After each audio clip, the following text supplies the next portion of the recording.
au plaisir des mots. Il était une fois un monde où les mots avaient été tous rouillés parce qu'on ne s'en servait plus. Les gens passaient leur vie devant les écrans où des images défilaient à longueur de journée, défilaient à toute vitesse et on ne pouvait jamais revenir en arrière. Les mémoires s'encombraient de choses qu'on n'avait pas le temps de choisir et dont on n'avait pas toujours envie. Plus de temps pour lire, pour écrire et pour rêver. On ne communiquait plus, on perdait l'habitude de parler, on perdait l'usage des mots, ignorant le vocabulaire. Les livres restaient sur les rayons des bibliothèques, qu'on désertait et qui étaient devenus des musées. Plus personne n'ouvrait un dictionnaire, on ne savait plus comment s'en servir. Le temps passait, il ne restait plus que du vide, du vent, et les mots s'envolaient. Heureusement, il restait la nature. Un jour, une dame partit à pied vers la campagne. Elle avait besoin de réfléchir. Elle marchait depuis déjà un bon moment, quand soudain elle entendit un bruit de pas derrière elle. Elle tourna la tête, un homme la suivait et lui cria « Bonjour !»« Bonjour !» répondit-elle, heureuse de répéter ce mot dont elle appréciait la sonorité, un mot dont on avait perdu l'usage depuis belle lurette, heureuse de parler avec quelqu'un. D'autres personnes vinrent les rejoindre, qui avaient envie de parler aussi, et il se forma un cortège guidé par une chanson qui provenait d'un monde lointain que tout le monde avait oublié. La musique était douce, les paroles poétiques, un peu mélancoliques. Il était question d'un petit coin de paradis, où ils arrivèrent bientôt. Ils avaient retrouvé l'usage de la parole, et tous les mots revenaient en leur mémoire.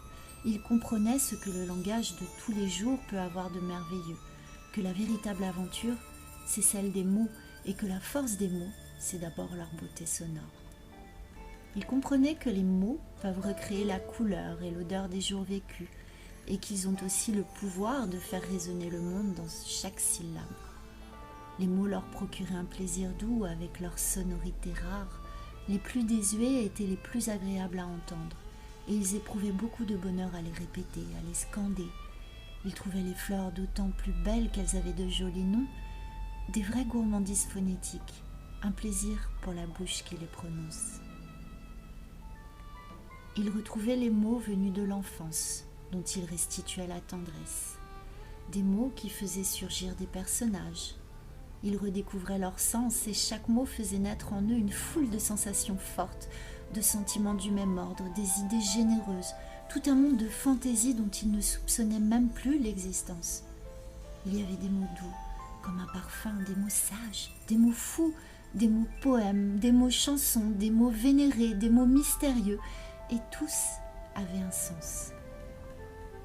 Tout le monde parlait, riait et chantait, jouait avec les mots, les associant et les dissociant, les agençant de toutes les façons, les faisant s'accoupler, se rencontrer et créer sans cesse des images folles. Certains appréhendaient de ne pas pouvoir retenir tous ces mots, mais il ne faut pas retenir les mots. Il faut les laisser sortir, ne pas les emprisonner, sinon ils perdraient toute leur substance. On n'a pas idée de tout ce qu'on peut mettre dans un mot, disait le poète. Ainsi, par exemple, le mot « honoré », il peut être un gâteau, un boulevard ou bien mon oncle Honoré.